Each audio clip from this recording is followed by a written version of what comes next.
So there are times when patients and even surgeons, surprisingly ask me, if we eat so less, and if we eat less, our diabetes is going to get resolved anyways. Is that so? So is that the advice that diabetologists give you, that eat less and your diabetes is going to get resolved? A very funny questions. Diabetologists, physicians, internists will always tell their diabetic patients to eat frequent meals. You are supposed to eat frequently. You are supposed to eat more. So by eating less, is your diabetes getting resolved in this metabolic surgery? Absolutely no. There is a metabolic process that is happening in this surgery. So we are changing and altering the hormones inside your body. So it's not eating less, but alteration of the hormonal milieu inside your body, which is altering your insulin production, insulin sensitivity, and other factors which will take care of your diabetes, dyslipidemia, your hypertension, and even your liver problems. The other thing that, the other day a patient came to me and said, Doctor Saab, what if I can work out and I can use dietary methods to lose weight? He was about 148 kgs, I remember it right? 148 kgs with an ideal weight of about 60. He's got about 48 and 40 here. Got almost 88 kgs to lose. Possible. The second thing he said, why not a liposuction? Liposuction as a weight loss surgery? Never heard of it. Please understand. Liposuction is a body contouring procedure. It is not weight loss surgery. It is not a procedure done for weight loss. You could get rid of your localized fat, localized area of fat, and get a body contouring done. So I'm otherwise okay, my thighs are heavy, or I've got love handles, my tummy, and I need to go for a short little, let's say wedding, or it's my wedding, and I want to get all those things done, or I'm going for a calendar girl shoot. Yes, you could get your body contouring done by liposuction. I'm not saying it's a bad procedure, but it is not a weight loss procedure that we're talking about. So these are two different procedures that we talk about. The other thing is, if we eat less, and if I do dieting, and if I go on a treadmill, I can lose weight. Why do I need surgery? Why should I come under your knife? Very true. It's a pyramid. I have never suggested everyone to undergo a bariatric or weight loss surgery. There are specific indications, right? And as I said, indications if you are obese, in the category of a BMI of more than 30, right? Because that is the time everyone, including WHO and the governing bodies, define obesity as a disease which will be linked to your diabetes, hypertension, cardiac problems, and other things. Okay, so I was never very good in numbers. I was an average student of mathematics, and my mathematics teachers are going to be happy listening to that. However, let's play with some numbers here. Let's assume if you walk at a speed of 8 km per hour, and now that's a very good speed. People who've been on treadmill and people who have actually used a treadmill will know that 8 km per hour is very, very brisk walking. It's almost short of running. So people watching you may be confused whether you're actually running or you're walking. So if an average person walks or does a brisk walk for about 8 km per hour speed, the amount of calorie burn is close to 350 to 450 kilocalories. Right? Do you know how much calorie you need to burn to reduce 1 kg? I'll give you the numbers. You need to burn 3,500 kilocalories to reduce 1 pound of weight. 3,500 kilocalories and 2.2 into this would be close to 7,800 to 7,900 kilocalories. And in 1 hour, walking at a speed of 8 kilometers, you burn about 400. So in 10 hours, about 4,000. In about 20 hours, this thing. So you need to work with that speed for 20 odd hours regularly at a constant speed to just reduce 1 kg. And you come back home, take 2 cups of tea, it's equal. So you think you can reduce 80 kgs with that? Impossible. So exercise really is not meant for people who've gone at over a BMI of 30. The other is drugs. We've got randomized controlled trials where people have taken drugs, and drugs are good for certain subgroup of patients. Everyone cannot take drugs. They have their own side effects. They are not even US FDA approved, most of them. Right? They are available out of the counter because in India, at times, we are not very strict about what we give over the counter. So drugs is I won't say a strict no, but for a very limited subgroup of patients. The third is dieting. These so-called fitness centers, and you must have seen n number of ads, Diwali bumper, pay 5,000, lose 5 kgs, get your sister, lose another 5 kgs, get your neighbor, lose another 5 kgs. I'm not really sure how these people work, right? I'm not really sure. Because there is nothing called magic in weight loss. What you lose is body water. That is one thing that you need, right? What you lose is muscle mass when you go on these so-called fat diets, fruit-only diets, only carb diets, only protein. You lose your muscle mass. You're not exercising. You're feeling low in energy. So they don't really work. And second thing, the typical ping-pong effect, right? What happens? When you lose your weight after a certain BMI, which I would say about 30, when you lose about 13 to 15% of your body weight, there is a hormone called ghrelin. This ghrelin increases by 30 to 40%. And it is this hormone which is the hunger hormone of your body. It triggers your brain to make you feel hungry. So what will happen? After a period of fasting, after a period of this dieting, in 3 and 4 weeks, you will tend to increase your appetite and you will go up and you will increase. So you start with 80, you will lose weight till about 70 and then you will go to 90. Now because you've already done advance, you will always want to do it second time, and you can do it. And you will reduce weight, but you will never come to this level. You will come down and then again a rebound of a 90. So the net result is always a slow and a gradual increase of your weight. On the contrary, this bariatric surgery, post-bariatric surgery, the level of ghrelin reduces by 70%. So your mental hunger is taken care of. You don't always look for food. You don't always want to eat food. You're not thinking of food. Your life is not just focused on food then. Your smell changes. Your taste changes. And you feel full by just taking a small quantity of meal. So you can take almost anything. Small quantities, frequent intervals, your ghrelin levels are down, you don't feel hungry, you have higher energy, the extra weight that you've been carrying is gone, your knees feel happy, your heart can beat better, your kidneys are better, they can flush out all the bad things and you feel happy. So bariatric surgery is here to stay.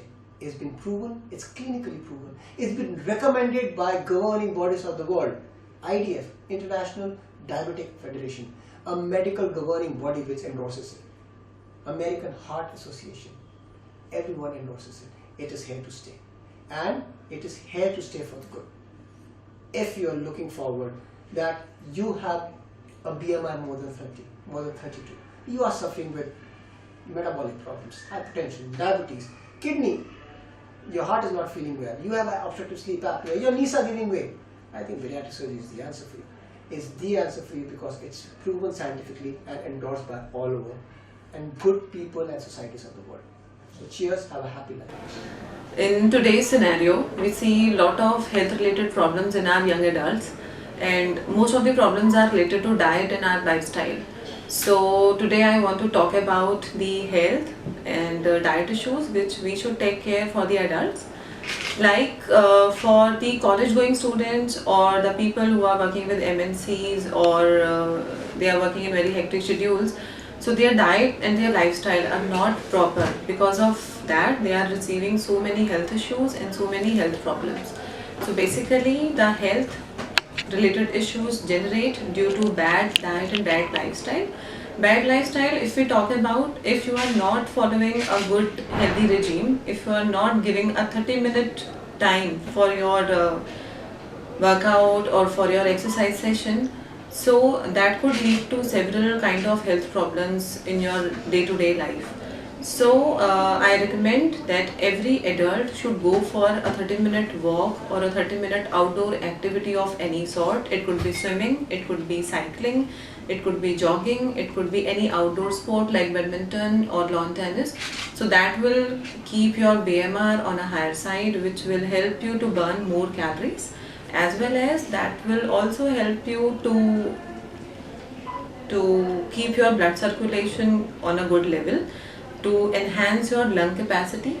So all these benefits you can get through a just 30 to 45 minutes walk or exercise during the day. And if we talk about diet, Diet is a very important parameter if we talk about health. Diet, we can measure a diet through diet pattern, through meals, through whatever you are eating. So, a healthy diet is a diet which is comprised of three major meals during the day, which is breakfast, lunch, and dinner, including 2 or 3 healthy snacks. The most important meal of the day is your breakfast, and most of adults and most of college going students skip their breakfast because they are into a hurry during the morning hours.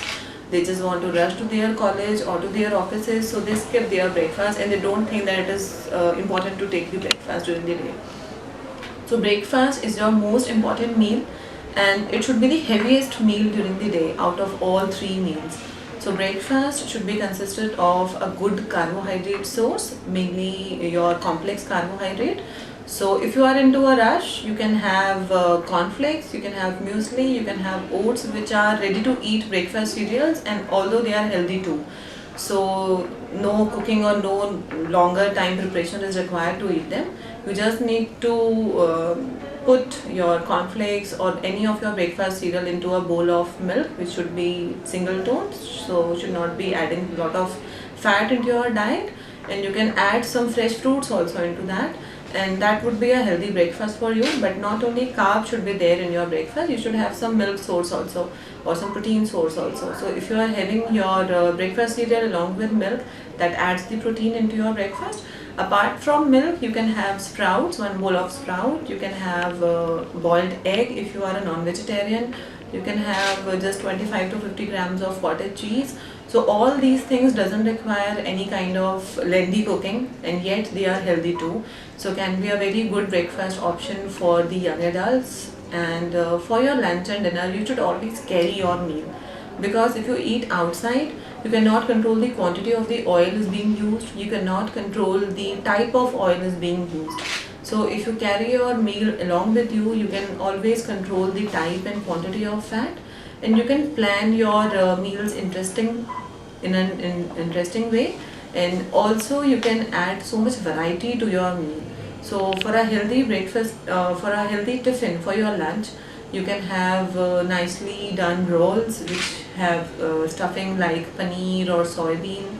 You can carry some combo kind of meal, you can carry yourself with a cereal and protein combo.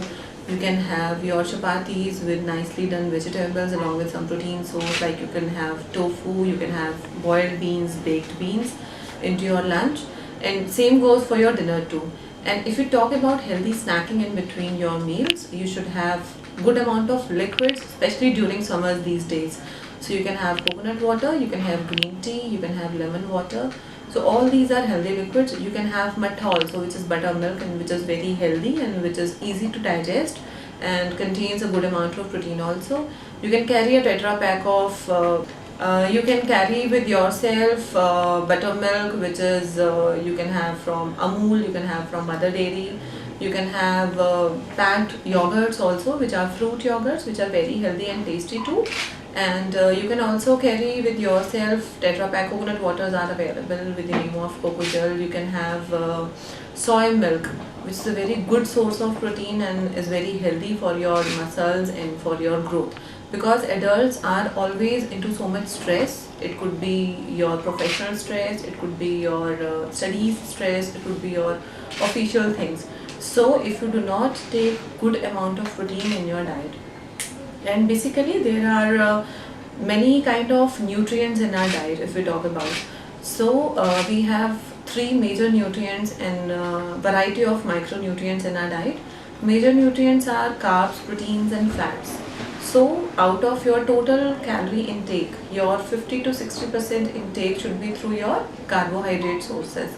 But the carbohydrate which you choose should be of complex nature, should not be of refined cereals. Refined cereals are maida, pastas, white bread. So all white foods are basically refined cereals which you should avoid. You can have lot of complex carbohydrates which are cornflakes, whole wheat flour, brown bread, multigrain bread, and you can have brown rice. You can have fruits which have low glycemic index. Low glycemic index means that they are not very high in their sugar content. So you can have apple, papaya, pear, oranges, all citrus fruits can be taken during the day. And if we come to the second macronutrient, which is protein, protein should give you 20 to 30% of calories of your total intake. Protein sources which are healthy for you if you are a non-vegetarian are chicken and fish. You should avoid mutton because it contains a lot of bad fats. And your chicken and fish should also be prepared nicely. It should be a low fat preparation, so you can have grilled, you can have baked, you can have steamed forms which are easily digestible. And the minimum amount of cooking you add to your non-veg, you can retain more of protein there, and the lot you cook, then you will lose that protein. So the type of cooking method is also very important. And for the vegetarians, you can go for all type of pulses, you can go for all type of beans, you can have all type of low fat milk products like milk, milkshakes, curd, lassi, paneer, which are healthy options for vegetarians. For protein, you can have soy products, you can have soy chunks, soy granules, soy milk, soy paneer, which is called as tofu. And then comes your fat. So fat should not supply more than 50 to 20% of calories of your total diet. And if we talk about type of fat, you should incline more of towards unsaturated fat and less of saturated fat. So if we talk in a layman language, you should take more of oils like refined canola, olive oil, mustard oil. And always keep this thing in your mind that every kind of fat contains same amount of calories. So 1 teaspoon ghee, 1 teaspoon butter, 1 teaspoon any oil contains 45 calories. So there is no difference between their calorie content, but there is a difference in their properties. So some have more of healthy properties, some have more of unhealthy properties. So unhealthy ones are your butter, ghee and all the saturated fats, which you should avoid. And you should take more of saturated fats, more of unsaturated ADEK, and for the lubrication of your joints. So these are the major nutrients which we should include in our diet. And if we talk about micronutrients, which are vitamins and minerals, and these are very important for many functions in our body. So to complete your vitamin and mineral intake, you should take more of fresh fruits and vegetables, either in the form of cut fruits. You should avoid juices, because if we take juices, we exclude fiber from the fruit and we take only sugar of that fruit. So that can promote weight gain. So if you wanna have fruit, take fruit as fruit only, don't take as juices. And if you talk about vegetables, you can have them either as salad or as cooked vegetable, and go mainly for seasonal vegetables. Do not go for non-seasonal ones because the nutrient content is not good in them. So that's the message for the young adults of our country, that you should emphasize more on home cooked food, more on seasonal food, more on liquids. If you talk about summer, do not skip your breakfast, which is your most important meal during the day. And your breakfast should be heaviest, then your lunch and your dinner should be lightest. And please take your dinner before 2 hours going to bed, so the food gets properly digested, properly absorbed, and should not promote weight gain, and should not invite a lot of health issues. So that's for today. Thank you.